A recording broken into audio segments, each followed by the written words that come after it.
shagata. Kullum ina tuno ka fata na daina ganka angona karkaya da ni. A kullum ina tuno ki sai na tuna lafazin ki ke ce harke na zamani. Kai dai Allah ya bani kowa ma in ya gani sai ya ce ka yi kyau da ni.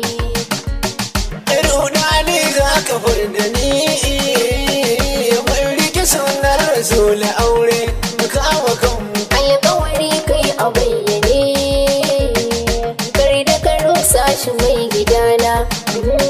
A kullum ina tuno ka fata na daina ganka angona karkaya da ni. Ni kuma ko ka guje ni na san ranar biyu ni na nan kuma dole za ka zo. Ni ce zaɓin gidanku na san sirrin gidanku tilasi in ne kira a zo. Ke kuma waye kira ki, waye ya gayyace ki, ko kuma waye ya ce ki zo.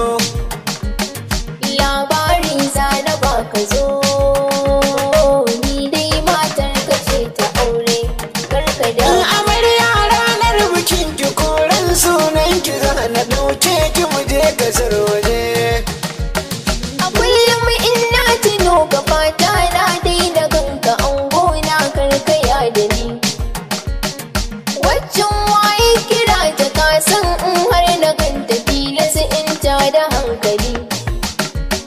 Aikin san na ci gare ta kullum sai na kuje ta aikin san babu hankali. Dalin ka taho mu bari ta kasan ban san ganin ta na koma eriyar Ali.